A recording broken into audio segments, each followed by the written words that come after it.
জিয়ার ইন্তেকালে আমরা গভীরভাবে শোকাহত ও মর্মাহত। তার মৃত্যুতে জাতি এক মহান অভিভাবককে হারিয়েছে। এই গভীর শোকের মুহূর্তে আমি তার পরিবারের সদস্যবৃন্দ, রাজনৈতিক সহকর্মী এবং অগণিত কর্মী সমর্থকদের প্রতি সমগ্র জাতির পক্ষ থেকে আন্তরিক সমবেদনা জানাচ্ছি। মহান আল্লাহর কাছে আমার প্রার্থনা, তিনি যেন আমাদের সবাইকে এই গভীর শোক কাটিয়ে ওঠার শক্তি দান করেন। পাপরিকা আর মেক্সিকান মশলার মাইন্ড ব্লাস্টিং ফ্লেভারে ডিটোস পার্টি হবে জোস যদি থাকে ডিটোস। বেগম খালেদা জিয়া ছিলেন বাংলাদেশের রাজনীতিতে এক পরম মহিমান্বিত ব্যক্তিত্ব।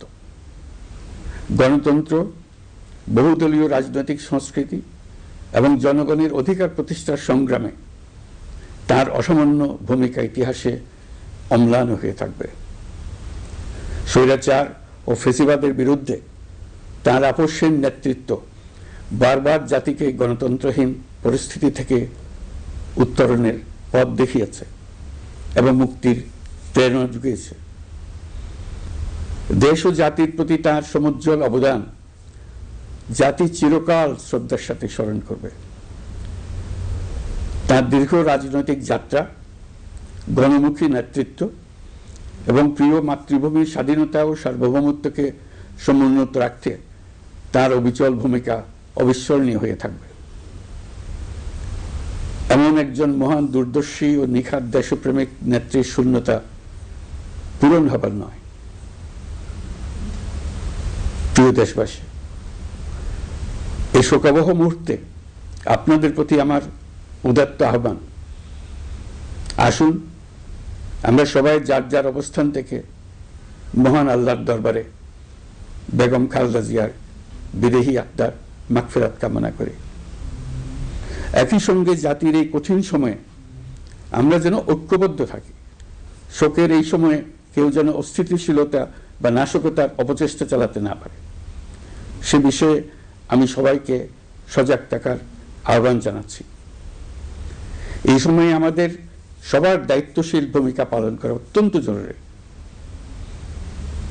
প্রিয় দেশবাসী, সাবেক প্রধানমন্ত্রী বেগম খালেদা জিয়ার মৃত্যুতে আমি 3 দিনের রাষ্ট্রীয় শোক এবং আগামীকাল তার নামাজে জানাজার দিনে একদিনের সাধারণ ছুটি ঘোষণা করছি। নামাজে জানাজা সহ সব ধরনের শোক পালনে শৃঙ্খলা বজায় রাখার জন্য আমি সবার প্রতি বিনীত আহ্বান জানাচ্ছি। প্রিয় দেশবাসী, আমি জানি আপনারা সবাই এই সময়ে অনেক আবেগাপ্লুত। আমি আশা করছি শোকের এই সময়ে আপনারা ধৈর্যের পরিচয় দেবেন এবং তার জানাজা সহ সকল আনুষ্ঠানিকতা পালনে সংশ্লিষ্ট সবাইকে সহযোগিতা করবেন। মহান আল্লাহ তাআলা আমাদের সকলকে ধৈর্য, শক্তি ও ঐক্যবদ্ধ থাকার ক্ষমতা দেন। আল্লাহ হাফিজ। সাবেক প্রধানমন্ত্রী বেগম খালেদা জিয়ার মৃত্যুতে প্রধান উপদেষ্টা সরাসরি ভাষণ দিচ্ছিলেন জাতির উদ্দেশ্যে। আমরা সরাসরি যুক্ত ছিলাম সেখানে।